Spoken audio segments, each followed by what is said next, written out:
गुजरात में अब नरेंद्र मोदी को लोगों ने हंसना शुरू कर दिया है। राहुल गांधी की वर्तमान पदयात्रा से लगता है डर सी गई भाजपा। नरेंद्र मोदी के 2002 से 2017 तक का यदि ग्राफ मैं पढ़ूं तो आपको भाजपा निरंतर नीचे आती हुई दिखाई देती है और कांग्रेस उठती हुई दिखाई देती है। यदि नरेंद्र मोदी को पता है कि अर्बन नक्सल कौन है तो नरेंद्र मोदी की सरकार उन अर्बन नक्सलियों को जेल में क्यों नहीं ठूसती। प्रश्न ये है। जो नई पार्टी वहाँ आई है, जो बीजेपी को सुबह से शाम तक दौड़ा रही है, वो अरविंद केजरीवाल की आम आदमी पार्टी है। नमस्कार, स्वागत है आपका हिंद वॉइस में। लेकर आया हूँ आपका अपना कार्यक्रम अशोक वानखेड़े बोलता है। अशोक वानखेड़े बोलता है तो अशोक वानखेड़े तोलता है, और इस बार तोलेंगे नरेंद्र मोदी जी को। देश के प्रधानमंत्री हैं, तोल इसलिए रहे हैं कि गुजरात में वो जो कुछ कह के आते हैं या करके आते हैं, उसके बाद गुजरात की जनता को समझ में नहीं आता कि ये जो कह रहे हैं इस पे विश्वास रखे या न रखे। पिछले 3-4 दिनों में गुजरात के उनके दौरे में 14,500 करोड़ के प्रोजेक्ट के पत्थर उन्होंने लगाए। बल्क ड्रग पार्क 8,000 करोड़ का भरूच में, महसाना में 3,900 करोड़ के प्रोजेक्ट, हेल्थ सर्विसेज वगैरह 1,300, जामनगर में 1,450। यदि मैं पिछले 3-4 महीने की बात करूं तो 1 लाख करोड़ के आसपास के पत्थर, काम के पत्थर लगे हुए हैं। लेकिन जनता ये पूछती है कि आपने पत्थर तो लगाए, पुराने जो पत्थर लगे हैं उसका क्या हुआ। जैसा मेट्रो का एक काम का तो उद्घाटन डबल हो गया था, पहले भी पत्थर लगा था, बाद में भी पत्थर लगा था। कई जगह एक सुजलाम सुफलाम उन्होंने योजना की थी इरिगेशन की, वो अभी तक पूरी नहीं हुई। भरूच से भावनगर रो फेरी सर्विसेज थी, वो बंद हो गई। सी प्लेन पिछली बार उड़ाया गया था, गडकरी जी बड़े साथ थे, गडकरी जी बड़ी बात करते हैं, लेकिन वो सी प्लेन कहाँ लैंड हो गया और उसके बाद क्यों वापस नहीं आया, इसके बारे में लोग अभी भी चर्चित। गुजरात में अब नरेंद्र मोदी को लोगों ने हंसना शुरू कर दिया है, क्योंकि लगातार आप जा रहे हैं गुजरात को, बार बार ये बता रहे हैं कि मैं किसी भी जाति का हूँ, आप मुझे प्रेम देते हैं।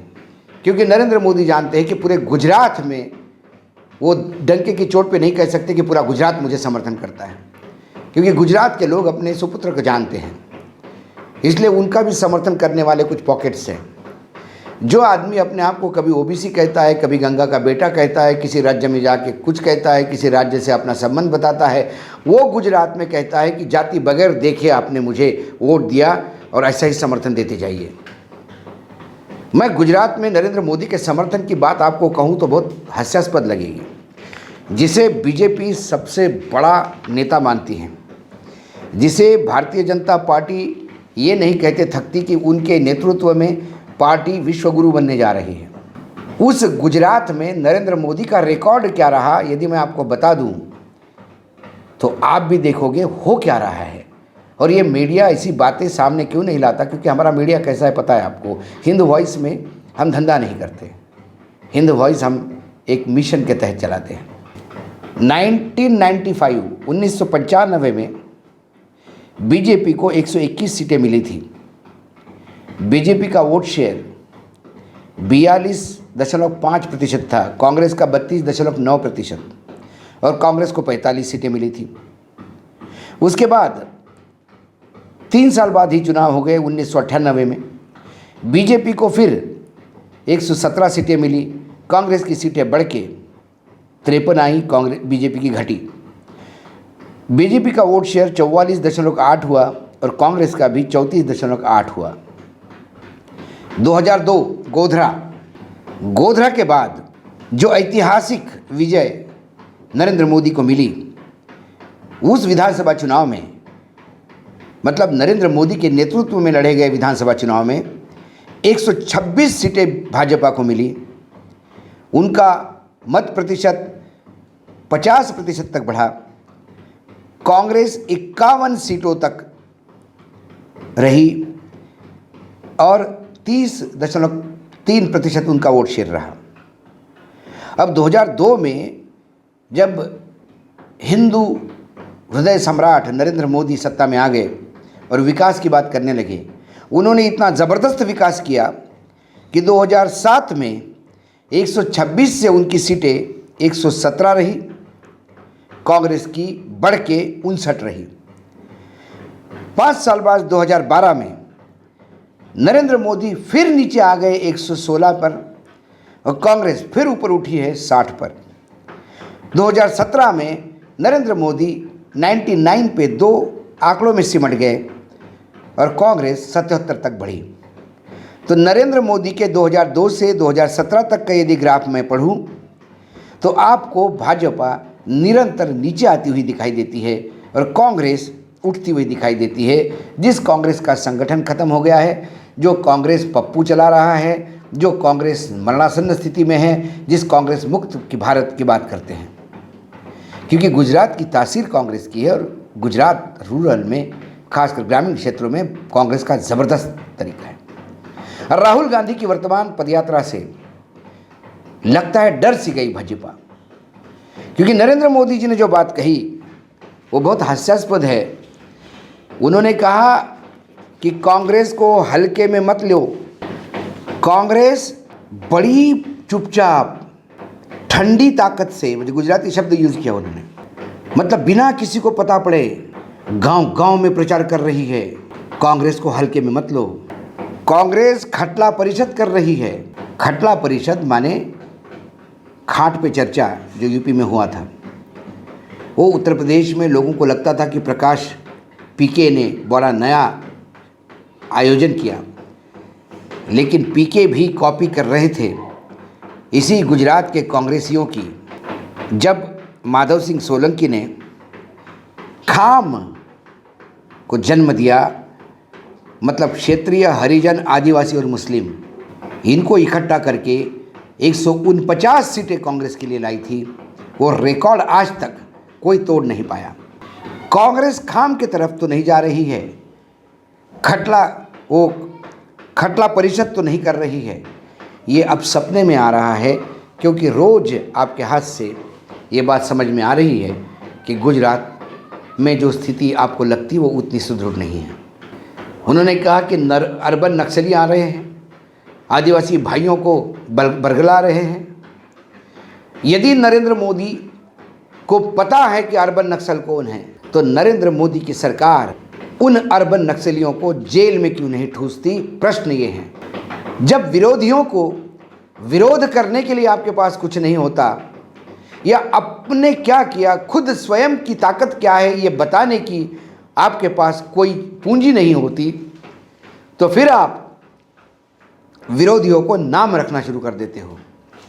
किसान आंदोलन में ये पाकिस्तानी है, खालिस्तानी है, आंदोलन जीवी है, क्योंकि आप स्वयं खोखले थे और बाद में उसी पाकिस्तानियों को, खालिस्तानियों को, चीन से पैसा लेने वालों को, नक्सलियों को, आंदोलन जीवियों को सामने आपको नतमस्तक होना पड़ा, तीनों कानून वापस लेने पड़े।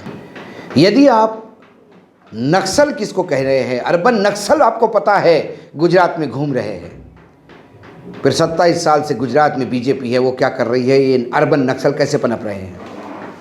देश के प्रधानमंत्री यदि आप अर्बन नक्सल की बात करते हैं तो फिर उनका शासन तंत्र क्या कर रहा है? उन अर्बन नक्सल को अंदर क्यों नहीं कर रहा है?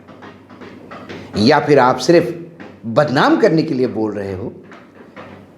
नक्सल, राष्ट्रद्रोही, खालिस्तानी, पाकिस्तानी, चाइनीज़, ये ऐसे शब्द हैं जिससे भारतीय समाज घृणा करता है। ये लांछन लगा के आप कहीं चुनाव में अपनी बाजी संभालने का तो प्रयास नहीं कर रहे हैं, क्योंकि बहुत सारी बाजी हाथ से निकल गई है। बताने के लिए आप क्या कहेंगे?